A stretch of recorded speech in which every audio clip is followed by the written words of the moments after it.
কি আমাকে জাজ করবেন কেন? আপনি আপনার কথা বলেন না, আপনি আমার চেতনার ব্যবসা বলেন, আমাকে ইন্টারফেয়ার করছেন। না না, আপনি চেতনার ব্যবসা করলে আমি ইন্টারফেয়ার করব? ভারতের বিরুদ্ধে এত কথা বলা হয়, এই অন্তর্বর্তীকালীন সরকার যে মার্কিন মানে যুক্তরাষ্ট্রের সাথে এরকম একটা চুক্তি করে গেছে যাবার আগে, সেটাকে দেবপ্রিয় ভট্টাচার্য বলেছেন যে এটা সবচেয়ে বড় বিপজ্জনক চুক্তি, বাংলাদেশের সার্বভৌমত্ব থাকে কিনা এটা নিয়ে কথা হচ্ছে।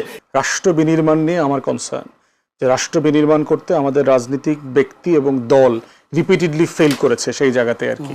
যদি বলি ক্ষমতায় ছিল বেশি দিন আওয়ামী লীগ, কিন্তু আওয়ামী লীগ ৭১-এ জামাতের বিচার কেন করলো না, কেন রাজনীতি? জাতীয় পার্টির এই 10 বছরের শাসনকেও আওয়ামী লীগে যুক্ত করে দেওয়া হলো, মানে যুক্তির তো কোনো শেষ নাই। বিএনপিও তো তাহলে অনেকে আওয়ামী লীগ থেকে বিএনপিতে গেছে, তাহলে পুরো 55 বছরে আওয়ামী লীগ ক্ষমতায় ছিল, কিন্তু 55 বছর 54 বছর আওয়ামী লীগ ক্ষমতায় থাকলেও সবচেয়ে যে গুরুত্বপূর্ণ জায়গাটি হচ্ছে যে মুক্তিযুদ্ধের পর 3.5 বছর শেখ মুজিব বঙ্গবন্ধু ক্ষমতায় ছিলেন। আপনি দেখুন যে হত্যা তো অনেক হয়েছে, জিয়াউর রহমানকে মারা হয়েছে আমাদের দেশে খুব নির্মমভাবে, এবং প্রত্যেকটা হত্যাই দুঃখজনক এবং নির্মম। বেনজির ভুট্টো মারা গেছে, রাজীব গান্ধী মারা গেছে, এই উপমহাদেশে প্রধানরা মারা গেছে। কিন্তু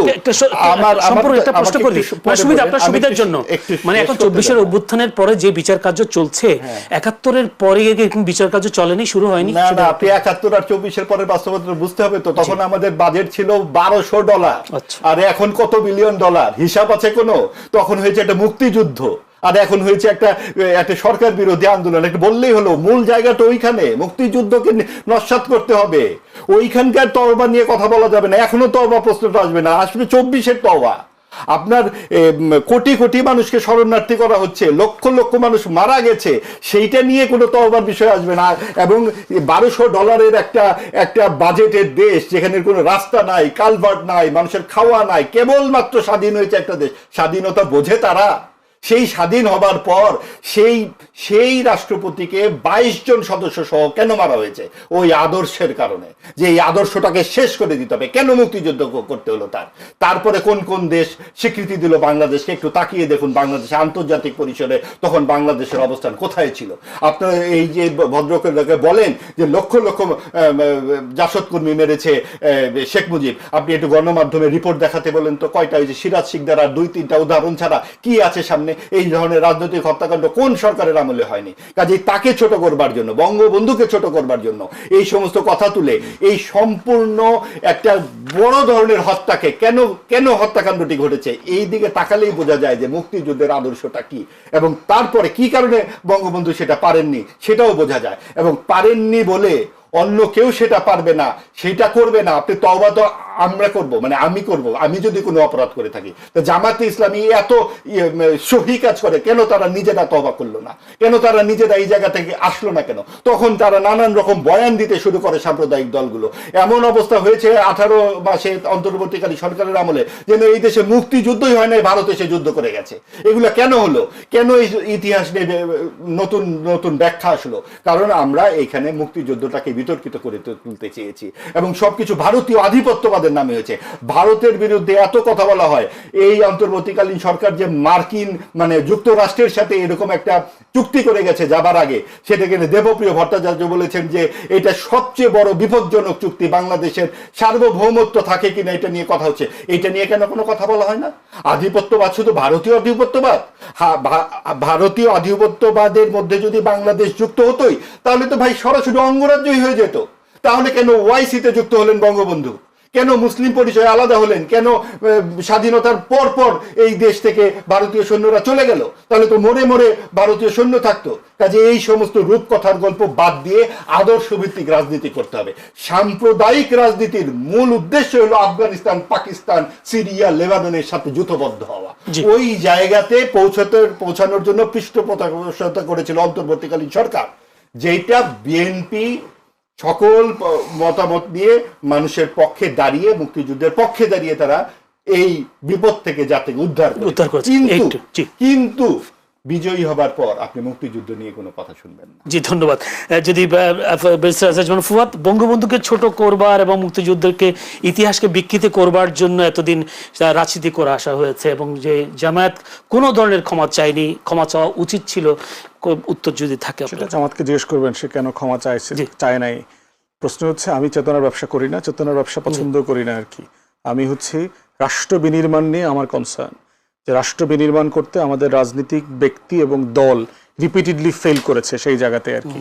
এবং মাহবুব আজিজ ভাইয়ের অধিকাংশ কথারই কোনো মেকসেন্স করতে পারলাম না, যিনি কোত্থেকে কোথায় গেলেন। $1200 না, আমাদের প্রথম বাজেট ছিল আমার যতটুকু মনে পড়ে, তাজউদ্দিন আহমেদ সাহেব 768 কোটি টাকার বাজেট দিয়েছিলেন 72 সালে, যেটা তখনকার হিসেবে ধরেন $70 মিলিয়ন, 70 মিলিয়ন ডলার। এখনকার বাজেট 8 লক্ষ কোটি টাকা। তাহলে হ্যাঁ, তাহলে বুঝতে পারেন বাংলাদেশ কোথায় ছিল। বিচারের সাথে কি বাজেটের সম্পর্ক? আপনাকে তো দাঁড়াতে হবে, আপনার 3 বেলা ভাত নাই, একটা মুক্তিযুদ্ধ হয়েছে, সাথে সাথে বিচার করতে বসে যাবে। সারা আপনাকে পৃথিবীতে তো দাঁড়াতে হবে, একটা দেশ শেষ করে ফেলে, মোহাম্মদ শেষ করে ফেলে। আপনি তো বারবার চেতনা চেতনা শব্দটি করছেন। আপনি বলবেন শেষ করে ফেলে, আপনার কথার মধ্যে সময় নাই, আপনার কথার মধ্যে আমি ডিস্টার্ব করব না। এটা ডিস্টার্ব না তো, আপনি বারবার চেতনা ব্যবসা কথা বলছেন। মুক্তিযুদ্ধ কি করে চেতনা ব্যবসা হয়? ঠিক আছে, আপনি তাহলে কি আমরা কথা বলবো? আপনি বলেন না, আমরা জবাইয়ের কথা বলবো, সবকিছু বলেন, আপনার যা মনে চায় না, যা মনে চায় বলেন না ভাই। এই কথা তো শুনে আমরা ক্লান্ত। মুক্তিযুদ্ধ সম্পর্কে যা মনে চায় তাই তারা বলে, এটাই সমস্যা। সমস্যা হচ্ছে মুক্তিযুদ্ধ নিয়ে এই আলাপ করে চেতনাবাজি যতটুকু হয়েছে, তার থেকে যদি মুক্তিযুদ্ধকে অঙ্গীকার আকারে বাস্তবায়ন করা হইতো। মুক্তিযুদ্ধের অঙ্গীকারের সাথে প্রথম বেইমানি করেছে কারা? আওয়ামী লীগ করেছে। এই জন্য আমরা বেইমানি অব্যাহত রাখবো। এই জন্য শেখ মুজিব করেছে। বেইমানি অব্যাহত রাখবো, আমরা মুক্তিযুদ্ধের নতুন ইতিহাস করবো, কারণ আওয়ামী লীগের এটা পৈতৃক সম্পত্তি নয়। আমরা কেন মুক্তিযুদ্ধের কথা বলবো? আপনি কিন্তু কথা বলতে দিচ্ছেন না, এটা তো হয় না। আপনি চেতনা ব্যবসার কথা বলছেন, এটা কি আপত্তিজনক কথা? আমি একবারও বলছি আপনি ধর্ম ব্যবসা করছেন না, ঠিক আছে। আপনি ধর্ম ব্যবসা কেন করছেন? বারবার আপনি ধর্ম ব্যবসা করছেন, ধর্ম ব্যবসা আপনারা করছেন। আপনি বলছেন তো এটা এখন বললাম না, আগে বলেছেন না, কখনোই বলেন, কখন ধর্ম ব্যবসার কথা বলেই না। রক কাটার কথা আনছেন এখন বলছেন আপনি। না, রক কাটার কথা আপনি আনেন কেন? এই যে চেতনা ব্যবসা, মানে আপনি আমার আলোচনার সাথে রক কাটার আলোচনা, আমার আলোচনার সাথে চেতনা ব্যবসার কোথায় সম্পর্ক? না, কারণ হচ্ছে এই আপনার বক্তব্যটা আমি গত আওয়ামী লীগের আমল 17 বছর ধরে শুনে আসছি। কেন আপনি আওয়ামী লীগের, কারণ মুক্তিযুদ্ধ খালি 17 বছর ধরে শুনছেন, 71 সালের পরে মুক্তিযুদ্ধ শুনেন না? মুক্তিযুদ্ধ প্র্যাকটিস করছি, বেশি শুনি না। তাহলে কেন প্র্যাকটিস মানে কি? প্র্যাকটিস মানে হচ্ছে যে বঙ্গবন্ধু ভারতের চর, এটা বলা মুক্তিযুদ্ধের ইতিহাস, সেটা বলার যথেষ্ট এভিডেন্স আছে। শেখ মুজিব মুক্তিযুদ্ধ না, শেখ মুজিব মুক্তিযুদ্ধের নেতা, প্রধান নেতা, এবং শেখ মুজিব মানে আওয়ামী লীগ নয়। এবং মুক্তিযুদ্ধ আওয়ামী লীগের ব্যক্তিগত সম্পত্তি নয়। মুক্তিযুদ্ধ বাংলাদেশের মানুষের সম্পত্তি। অস্বীকার করছেন, একটা বারও বলছেন না মুক্তিযুদ্ধের বাংলাদেশে মুক্তিযুদ্ধের আদর্শকে বাস্তবায়ন করতে হবে। আমি আপনার মতো অপ্রাসঙ্গিক কথা বলি না। ধর্ম এটা অপ্রাসঙ্গিক কথা, কারণ মুক্তিযুদ্ধই আপনাদের কাছে ভাই ভাত খাইছেন কিনা আপনি 71 দিয়ে শুরু করেন। আপনার বক্তা বলি, কথা হচ্ছে কি, ভাই আপনার বক্তা বলি, আপনারা করেন, এবং এই কারণেই আপনারা মুক্তিযুদ্ধকে চেতনা ব্যবসা আমার রোগ আমার কাছে থাকতে বলেন, আপনি আমার যুক্তি বলবেন। আমি কি বলছি, আপনি আমার রোগ ধরছেন, আপনি কি আমাকে জাজ করবেন কেন? আপনি আপনার কথা বলেন না, আপনি আমার চেতনা ব্যবসা বলেন, আমাকে ইন্টারফেয়ার করছেন না। আপনি চেতনা ব্যবসা করলে আমি বললে আমি ইন্টারফেয়ার করব, কারণ আপনি এটা আপত্তিজনক। মুক্তিযুদ্ধের পড়লো না। আলোচনা শেষ করি প্লিজ। আপনি চেতনা ব্যবসা একবার, দুইবার, 5 বার বলেছেন, এবং মুক্তিযুদ্ধের কথা বললে আপনি চেতনা ব্যবসা বলেন। মানে কি? মুক্তিযুদ্ধের কথা বাদ দিয়ে আমি ধর্মের রাজনীতির কথা বলবো? জি জি, শেষ করি। মানে একজন মানুষ দুপুরে খাইছে কিনা সেটা মুক্তিযুদ্ধ দিয়ে শুরু করতে হবে কেন? আপনি ধর্ম, মানে 24-এর আলোচনা, ইন্টারিমের সফলতা, আমেরিকার চুক্তি, প্রত্যেকটা ইস্যু, বাংলাদেশের জন্মকে অস্বীকার করে আমরা কিভাবে আগাবো? কে অস্বীকার করছে? আপনি তো কোথায় অস্বীকার করলেন? মুক্তিযুদ্ধ অবশ্যই। এই যে চেতনা ব্যবসা, মিথ্যা কথা আপনি আরোপ করছেন। এই যে চেতনা ব্যবসা মানে কি? মুক্তিযুদ্ধকে অস্বীকার করা না, এক জিনিস না। যারা মুক্তিযুদ্ধকে ধারণ করে তারা মুক্তিযুদ্ধ নিয়ে এত আওড়ায় না। মানে মুক্তিযুদ্ধকে ধারণ করতে হবে, ধারণ করা কি? ধারণ করলে কাজ করবে।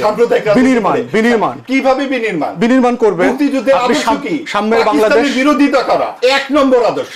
পাকিস্তান মানে কি? পাকিস্তান একটা ধর্মভিত্তিক রাষ্ট্র, তারকে বিরোধিতা করতে হবে। আওয়ামী লীগ আপনার চরিত্রের ভিতর একটা পুরো আওয়ামী লীগ ফুটে উঠতেছে ভাই। আপনি কথা বলতে দিচ্ছেন না। একটা ধর্মভিত্তিক রাজনীতি ফুটে উঠেছে। আপনি কথা বলতে দিচ্ছেন না। কথাটা শেষ করুন। আপনি কথা বলতে দিচ্ছেন না। আমি আপনাকে আক্রমণ করি নাই, আমি আমার কথা বলছি। চেতনা ব্যবসায় বলেছেন না, আপনি বলেছেন চেতনা ব্যবসার কথা বলি নাই। 17 বছর ধরে এই চেতনা ব্যবসা দেখে অভ্যস্ত। চেতনা ব্যবসার কথা না বলে সেটা আপনার কথা, সেটা আপনাকে রেফার করি নাই। আপনি রেকর্ড করেন, সেটা আপনাকে কথা বললে উনি এই কথা বলেন। প্রত্যেকটা ইস্যুতে আননেসেসারি চুক্তি বলেন, খাওয়া বলেন, জুলাই সনদ বলেন, 71 দিয়ে শুরু ভাই করতে হবে। বাংলাদেশ নামটাই চেঞ্জ করে দেন না, তাহলে এখন থেকে বাংলাস্তান বলবো। না, তুই- কারণ পাকিস্তানের খালাতো ভাই তো আমরা, একটা দেশই তো ছিল। এটাই হলো চেতনা, হ্যাঁ, এটাই হলো অপ্রাসঙ্গিকতা। ধর্মভিত্তিক রাজনীতি। প্রাসঙ্গিক কথা বাংলাদেশ বলতে না পারা, নামটাই আপনাদের অসুবিধা। প্রাসঙ্গিক কথা বলতে না পারার যে প্রাসঙ্গিক মানে অযোগ্যতা, আপনারা ঠিক করে দিবেন। এই অযোগ্যতাটাই হলো চেতনা প্রাসঙ্গিক মানেই ব্যবসা। হচ্ছে আপনারা ঠিক করে দিবেন যে ধর্মভিত্তিক চেতনার বাইরে যাব না। এইটাই হলো একটা অযোগ্যতা, যে আপনি এর বাইরে কথা বলতে মোহাম্মদ পারেন ভাই না। শেষ করি আমরা। একটা ধর্মের মানুষ এইখানে, জি। সেইখানে সাম্প্রদায়িক রাজনীতি কি করে প্রাসঙ্গিক?